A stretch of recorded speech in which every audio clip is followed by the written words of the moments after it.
Bienvenue au regard du jour 14. Alors depuis peu, on voit des mots sortir de l'univers des sciences sociales et des traditions spirituelles pour arriver dans la bouche de journalistes ou bien d'analystes. Hier, nous avons vu le mot vulnérabilité. Aujourd'hui, nous pouvons observer que d'autres termes sont utilisés, entre autres le mot que nous voyons aujourd'hui, la résilience. Il est utilisé dans le cadre de l'épidémie Covid-19 pour nommer une opération militaire française qui lutte face à l'épidémie, donc qui s'appelle l'opération Résilience. Alors, serait-il intéressant d'un peu se pencher sur ce qu'est cette résilience?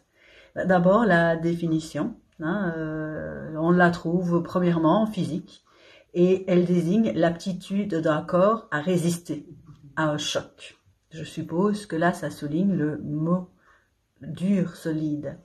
Et puis un peu plus tard, on la trouve dans les sciences sociales et principalement mis en exergue par Boris Cyrulnik.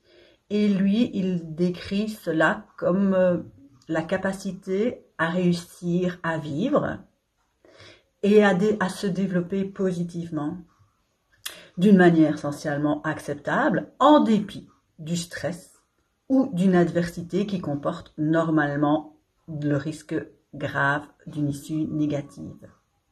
On comprend un peu mieux pourquoi ce mot de résilience est employé. Mais M. Cyrulnik nous dit aussi qu'on n'a pas spécialement ça de façon innée, on l'acquiert au fur et à mesure de notre enfance. Alors certains d'entre nous se sont déjà penchés sur cette notion de résilience et ont déjà fait un travail, d'autres pas.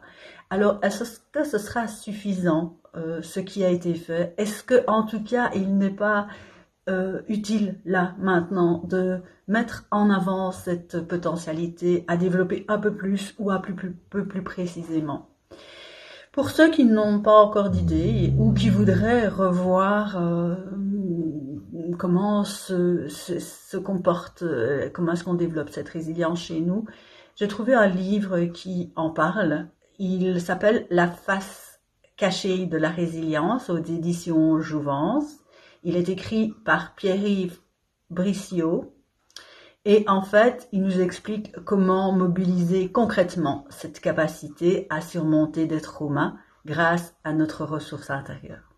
Voilà, c'était cela que je voulais mettre en avant aujourd'hui, la résilience, cette capacité qu'il est probablement intéressant de développer pour l'instant. Que tout aille le mieux pour vous. À demain.